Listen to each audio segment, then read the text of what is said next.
I will run, Bonjour, cette vidéo est consacrée à la session normale 2016 filière SVT. Donc, on va faire la partie 1 de la chimie, la partie 2 n'entre pas dans le cadre de l'examen national de cette année.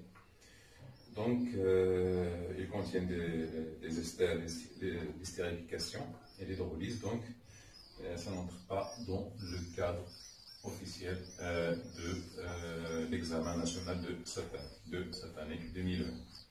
Donc, la partie 1, c'est la détermination. Vous pouvez télécharger l'épreuve directement sur Internet, ou bien vous allez trouver le lien sur la description. J'insiste, les élèves de sciences physiques, de profiter de cette épreuve. Il ne faut pas estimer cette épreuve, donc il faut profiter, en plus de ce que vous avez fait, il faut profiter de ces astuces qu'on peut trouver sur ces épreuves. Donc, la première question, créer l'équation de la réaction modélisant la transformation ayant lieu entre l'acide benzoïque, donc c'est C6, H5COOH, aqueux, plus avec l'eau, H2O liquide, qui donne C6, H5, COO- aqueux, plus H3O+. Aqueux. La deuxième question, c'est calculer la valeur de pKa. Deuxièmement, calcul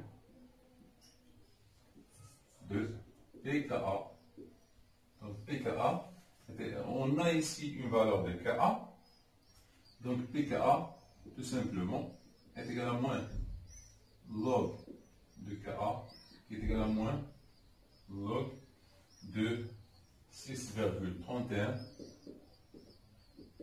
10 à la puissance moins 5. Donc pKa, sensiblement, on trouve 4,2. Sensiblement égal à 4,2. Donc la troisième question, déterminer en justifiant votre réponse l'espèce du couple acide-base qui prédomine dans la solution SE. Donc on a pH est égal à quoi? Est égal à 2,95. On a pKa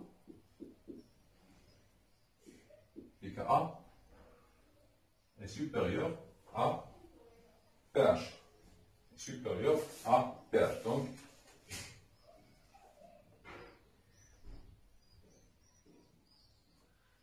Donc pH, oui, est inférieur à pKa. Donc c'est l'espèce acide. Donc l'espèce acide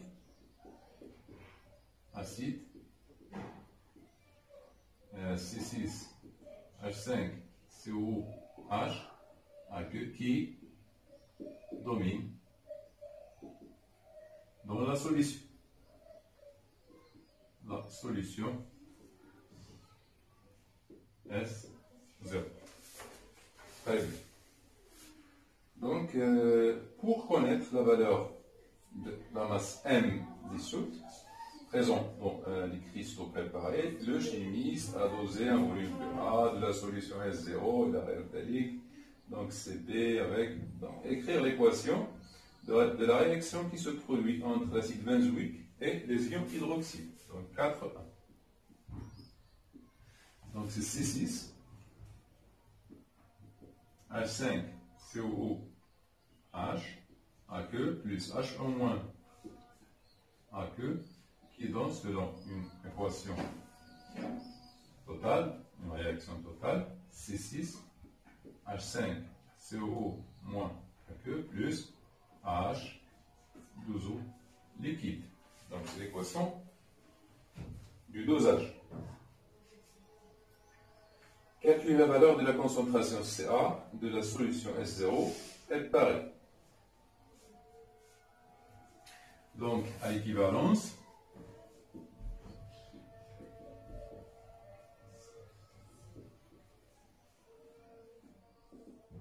on a Ca fois A est égal à Cp fois VBE.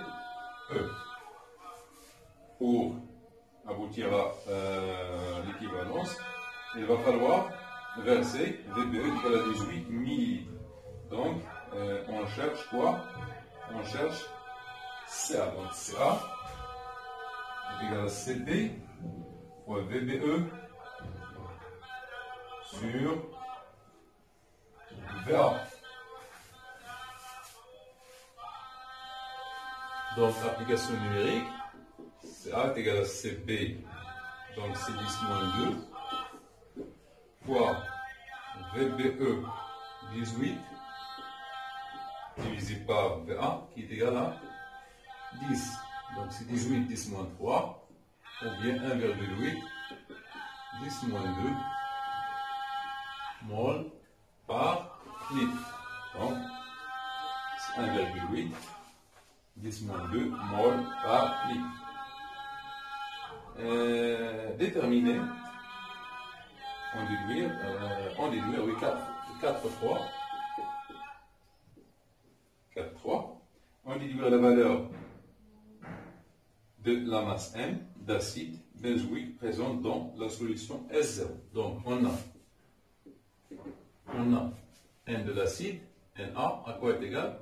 Est égal à M de l'acide sur la masse molaire, qui est égal à quoi? Qui est égal à Ca fois le volume V0. Donc, c'est la concentration ne change pas. Donc, c'est Ca fois le volume V0 fois V0. Donc, pourquoi? Parce qu'on a dissous la masse Ma dans le volume V0 et non pas dans VA. VA sert, c'est un volume qui sert de au dosage. Donc, Ma, à quoi est égal? Est égal à Ca fois V0 fois grand M. Donc, Ma est égal à Ca, donc c'est 1,8, 10 moins 2, fois V0, je pense, c'est 100 millilitres, c'est 0,1, fois 122. Donc, on trouve Ma à quoi est égal? À peu près, donc c'est 100, 122, oui, donc c'est 219,8,6 milligrammes. On trouve 219,6 milligrammes. La dernière question, c'est déterminer la valeur du pourcentage P d'acide benzoïque pur contenu dans les cristaux préparés par le chimiste. Donc le pourcentage est tout simplement c'est Ma acide sur M0 fois 100, tout simplement. Donc, le chimiste a préparé au laboratoire une quantité de cristaux d'acide benzoïque. Il l'a pesé, il a trouvé 200 M0. Il a trouvé M0. Donc, M0 est égal à 244 mg. Elle dit la quantité, la masse mesurée. La masse mesurée. Elle peut contenir des impuretés. Donc, ces 244 mg ne présentent pas toute l'acide benzoïque. Il peut qu'elle contienne des impuretés. Mais le dosage nous a permis de déterminer la concentration. Du coup, on a trouvé la masse Ma réel d'acide benzoïque contenu dans, cette masse M0. Donc le pourcentage P, à quoi est égal? Donc est égal à 219,6 sur 244 fois 100, qui est égal à quoi? Elle est égale, on a trouvé à peu près 90%. Donc les 10%, ce sont des impuretés. Les 10%, ce sont des impuretés. Alors, la deuxième partie est consacrée aux esters. Comme j'ai dit, n'entre pas dans les caves officielles de l'examen 2020.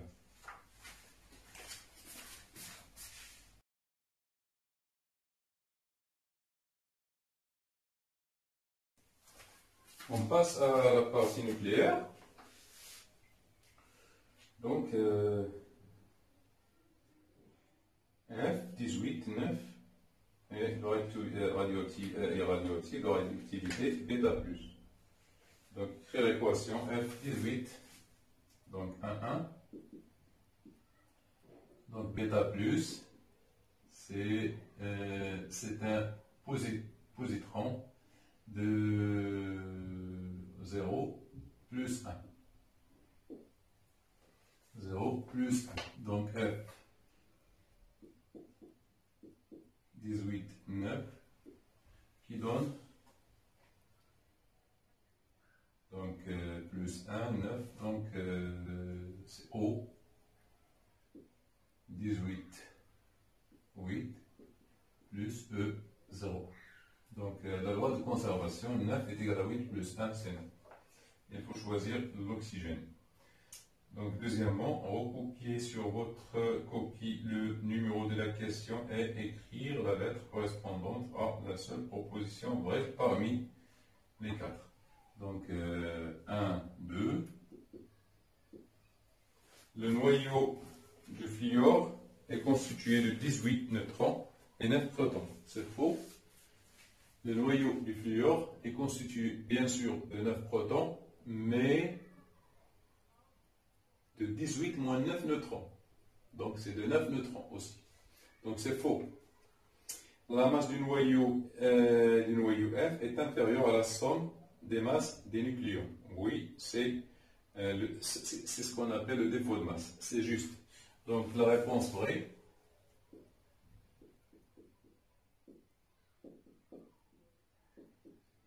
est B, car M de F du noyau 18,9 est inférieur à Z MP plus N M. Toujours, c'est le défaut de masse. Défaut de masse. Donc c'est faux. Donc on nous a dit qu'une seule proposition qui est vraie. Donc c'est l'unité de l'énergie de liaison d'un noyau et le MeV par nucléon. Non, c'est le MeV, tout simplement. Donc le MeV par nucléon, c'est l'unité d'énergie de liaison par nucléon. Alors la constante radioactive s'exprime par la relation lambda est égal à T1,5 sur E fois log de 2. Non, elle est égale à log de 2 sur T1,5. Donc 1 fois. Déterminez en justifiant votre réponse le noyau le plus stable parmi NO et NE. Donc le noyau le plus stable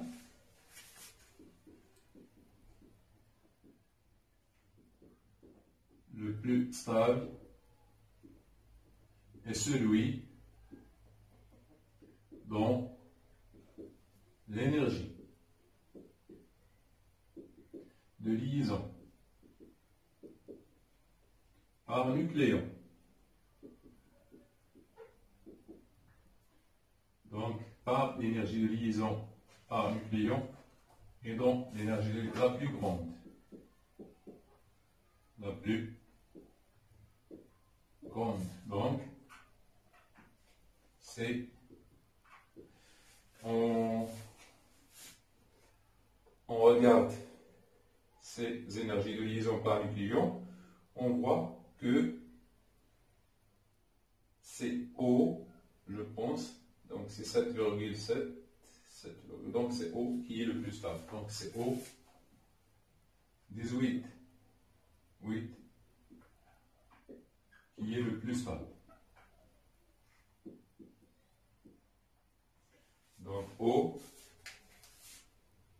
c'est le plus stable des 8. 8 qui est le plus stable. Deuxièmement, injection du FDJ à un patient. Donc, deuxièmement, l'injection du FDJ dans un patient. Alors ici, la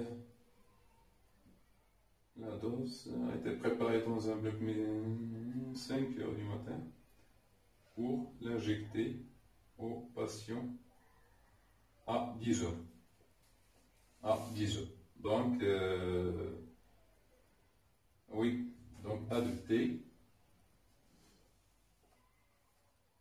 à 0, donc A de T, à quoi est égal la loi de décroissance radioactive active A de T est égal à 0 exponentielle de moins lambda T. Donc on trouve A0, donc A 0 à quoi est égal A0 est égal à A de T sur exponentielle de moins lambda T qui est égal à A de T fois exponentielle de lambda fois T.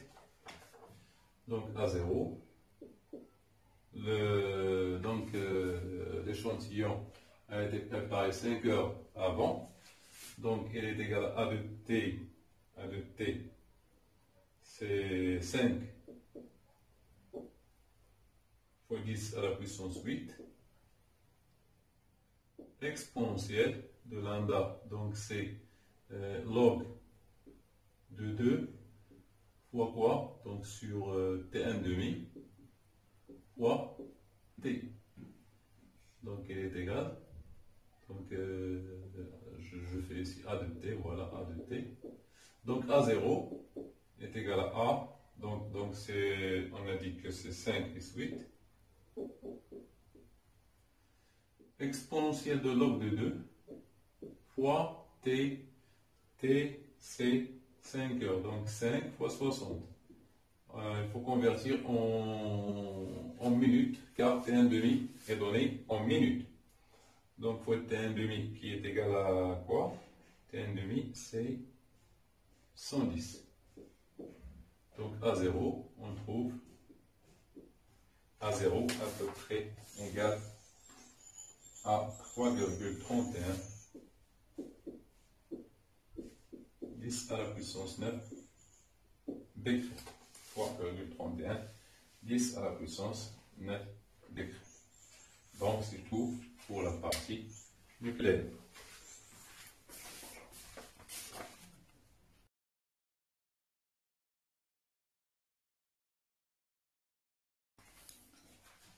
Passons maintenant à la partie électricité. Alors, on essaie de déterminer la capacité C d'un condensateur par deux méthodes. La première méthode consiste à charger le condensateur par un générateur de courant, c'est-à-dire un générateur qui donne un courant continu et constante, de valeur constante. Et la deuxième méthode consiste à déterminer C à partir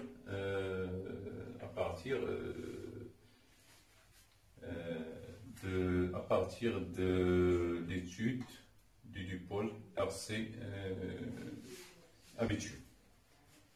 Donc, on vous donne ici la courbe de charge. Donc, c'est UC en volt en fonction du temps. Ici, c'est une droite. Le point caractéristique, par exemple, ici, vous avez 2. est 0,1. On vous demande, en exploitant la courbe, déterminer l'expression de la tension IC de T. Donc IC de T, donc A1, UC de T, à quoi est égale? Elle est égale à K fois T, c'est une droite linéaire. Avec K, la pente de cette droite. K à quoi est égal? Est égal à delta U, c'est sur delta T. Donc il est égal à 2 sur 0,1. Il est égal à 20 quoi volts seconde moins 1. D'où UC de T est égal à 20 T. Donc il est égal à 20 T. Donc c'est la réponse sur la question numéro 1. Montrez que C, alors la deuxième question, 1, 2, montrez que C est égal à 1 microfarad. Donc ici vous avez UC, d'autre part, UC, on sait que UC est égal à Q sur C. Q qui est égal à I delta T, le courant I delta T, I0, delta T sur C. Donc UC est égal à I0, facteur de T moins T0, delta T sur C. T0 est égal à 0, donc UC à quoi est égal? Est égal à I0 fois T sur C, le temps de charge. Ou bien on peut écrire I0 sur C fois T. Donc on est abouti à l'expression de UC est égal à 20 fois T, K fois T. Donc UC, par analogie,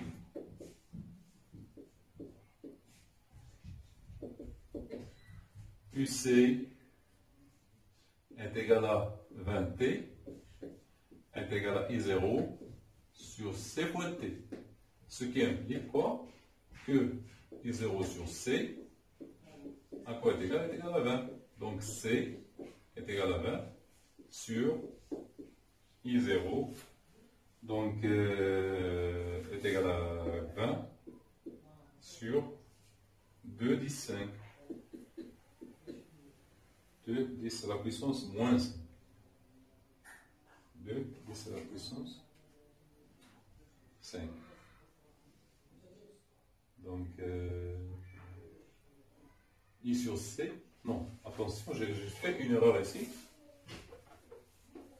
Oui. Donc, vous avez ici 20 qui est égal à I0 sur C. Donc, C est égal à I0 sur 20.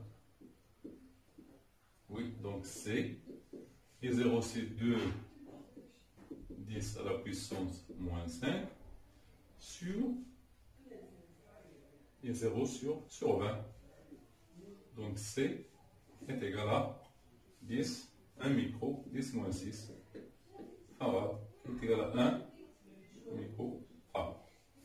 Donc c'est très très simple. Donc deuxièmement,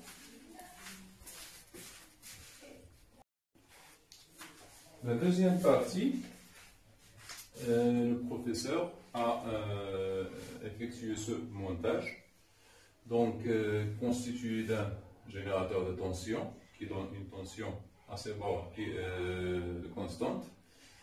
Dans la première partie, il ferme K dans la position 1 pour que le condensateur se charge. Et un instant, donc après la charge du condensateur, il bascule l'interrupteur vers la position 2, donc c'est-à-dire à t égale à 0, C est chargé.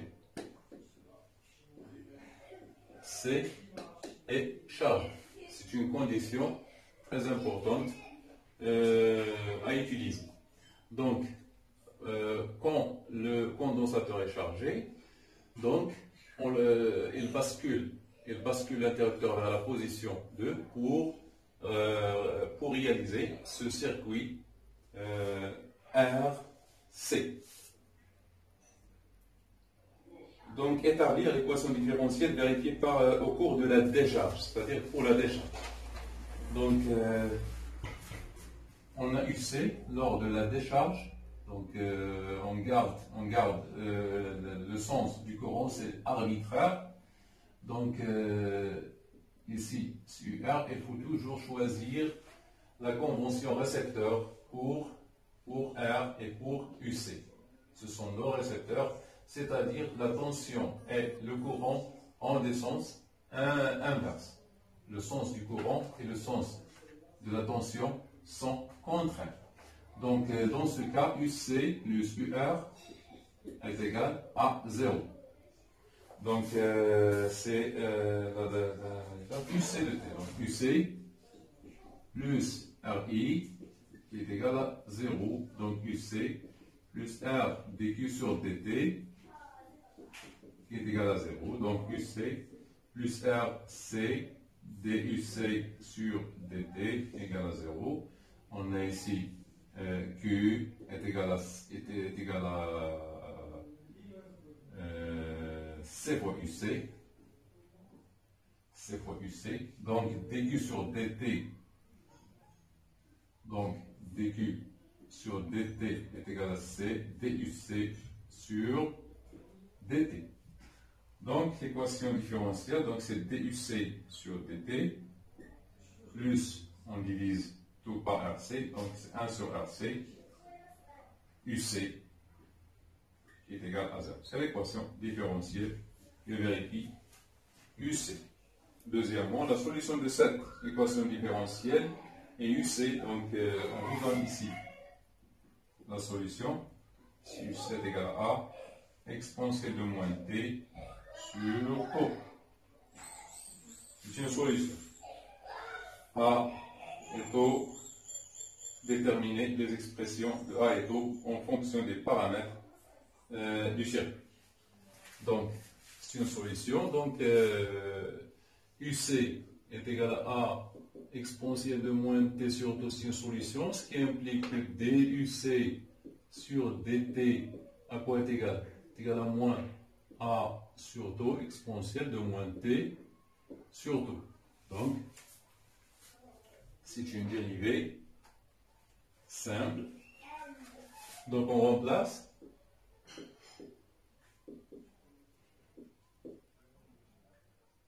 dans cette équation-là, dans l'équation différentielle. Donc, on a déduit, donc c'est moins A sur taux exponentielle de moins T sur taux plus 1 sur RC fois A exponentielle de moins T sur taux est égal à 0. Ce qui veut dire que A exponentielle de moins T sur taux, on ne factorise pas. Donc, de moins 1 sur taux plus 1 sur RC est égal à 0. D'où ce terme est non nul, donc le terme nul, ouais. Donc, taux, donc, ce qui implique que moins donc 1 sur taux, moins 1 sur taux plus 1 sur RC est égal à 0, implique que taux est égal à RC tout simplement. Donc, taux est égal à RC. On a déterminé taux. Reste A. Pour déterminer A,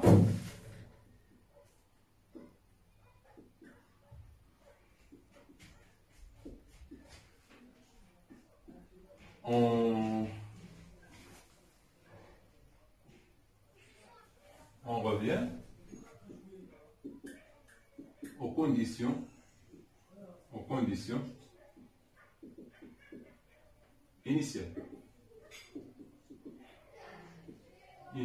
C'est-à-dire UC de 0, à quoi est égal? À quoi est égal UC de 0? Elle est égale A. Est égale à quoi?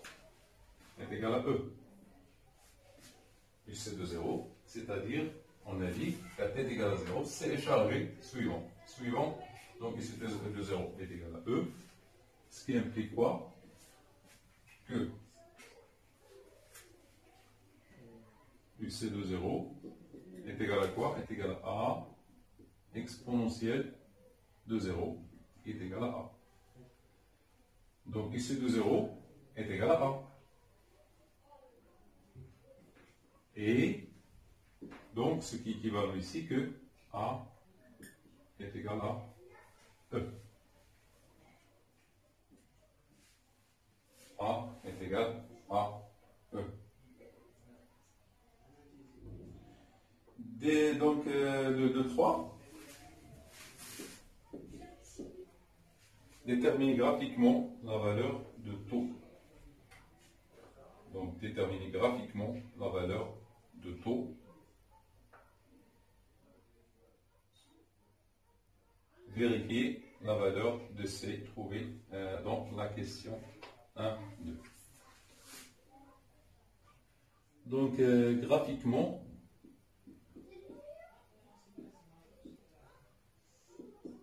soit on trace la tangente à t égale à 0 et l'intersection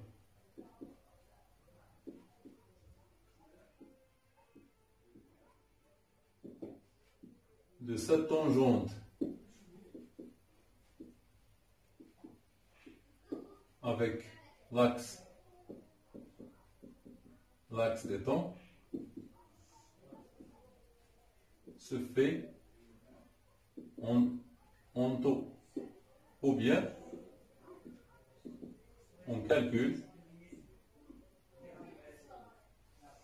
UC de taux.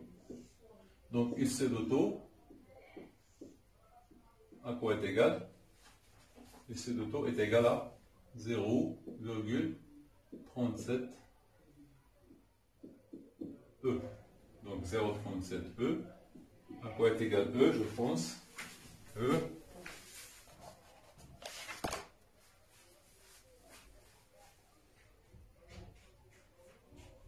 0,37 E. Donc 0,37 E.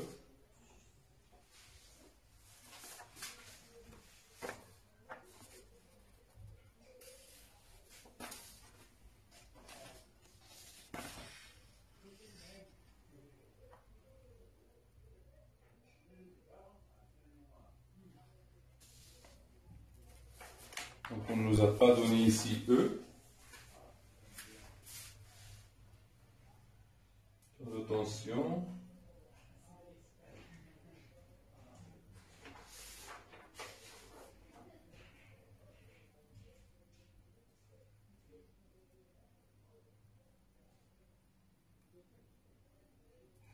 Donc on ne nous a pas donné, donc on ne peut pas utiliser la méthode tangente, se fait en taux. Donc la méthode des tangentes, donc voilà.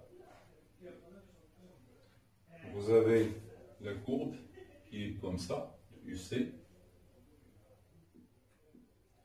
Donc UC, donc ici, c'est où on trouve taux sensiblement égal à 2 millisecondes, je pense. À peu près 2 millisecondes. Je pense c'est 2 millisecondes. 2 millisecondes. Donc,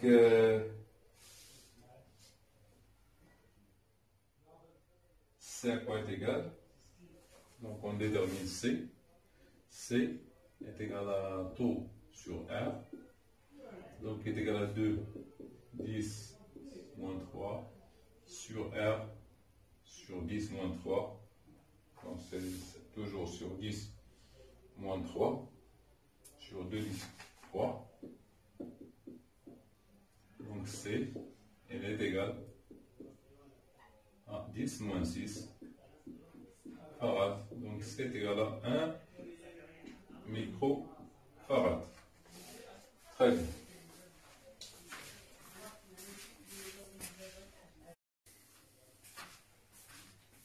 Alors, l'étude énergétique du circuit RLC. Le professeur insère dans le montage de la figure de série avec condensateur, une bobine d'inductance et de résistance négligeable. Après avoir chargé de nouveau, donc il a chargé de nouveau le condensateur, oui, il a introduit une bobine de résistance négligeable. Après avoir chargé de nouveau le condensateur, le professeur bascule, oui, vers 2. Donc on vous donne ici, on représente U, UC et UR. Donc le schéma c'est celui-là. Donc après basculement, oui, donc c'est R. Donc ici c'est C, toujours I, donc c'est UC, c'est UB et c'est UR. Donc UC, donc, on vous demande de montrer que l'expression de l'énergie totale, donc l'énergie totale, E totale, à quoi est égale? Est égale à E magnétique plus E électrique. Oui, donc E total est égal à N, c'est 1 demi, L I au carré plus 1 demi C UC au carré. I est égal à quoi? Est égal à UR sur R. Donc, le total, une fois est égal à 1 sur 2, L sur R au carré, fois UR au carré, plus 1 demi C UC au carré. Et c'est tout ce qu'on vous demande à démontrer. La dernière question, c'est la dernière question, 3, 2, c'est de calculer la valeur delta E qui est égal à E1 moins E0, E0. Donc c'est E total normalement, c'est E total, c'est celle. E. Donc delta E est égal à E magnétique à T1 plus E électrique à T1 moins E magnétique à T2 ou bien à 0 moins EC à TZ. Donc plus ici. Donc E magnétique à T1, à quoi est égal? Est égal à 1 demi, donc c'est L sur 2 R au carré fois UR au carré. Voilà. UR au carré de T1. Donc c'est UR qui varie. C'est UR, tout ça c'est constante. Donc UR à T1 qui est égal à 3,5. Donc 1, 2, 3 et 3,5. 3,5 c'est 1. Donc UR 3,5 à T1 est égal à 3,5. 5 secondes, à quoi est égal? 3,5, donc 1, 2, 3, donc ici, est égal à moins 1 volt. Est égal à moins 1 volt est égal à moins 1 volt. UC de T1 est égal à 3,5 secondes. À quoi est égal? Est égal à 1 volt. Et UR à T0 est égal à 0. Donc 0 à quoi est égal? UR T0 est égal à 0. Et UC à T0 est égal à 0. Elle est égale à 2, 4, 6. Égale à 6 volts. Donc faisons ces calculs.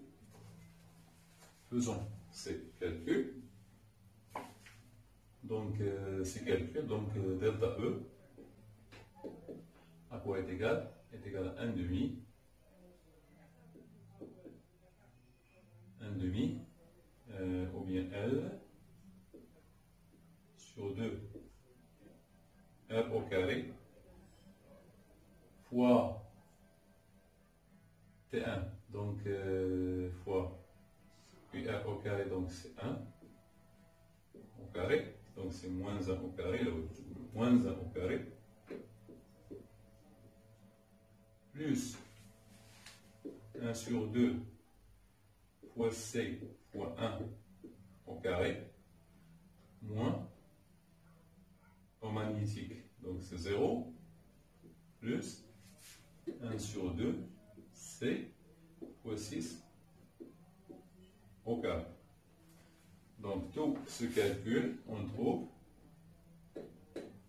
delta E, tout calcul fait, on trouve delta E qui est égal à moins 0,75 10 moins 5 joules.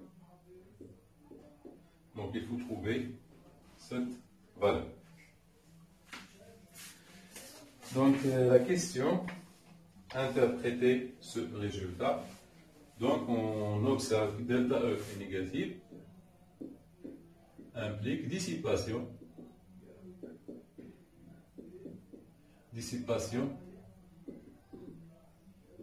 de l'énergie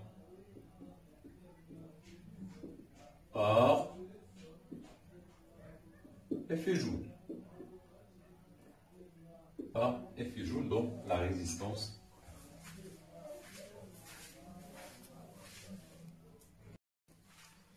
La partie mécanique est déjà traitée dans une autre vidéo. Il faut chercher dans les vidéos. Je ne me souviens pas. Je l'ai traité dans une vidéo auparavant. Donc il faut essayer de chercher dans les vidéos pour trouver cette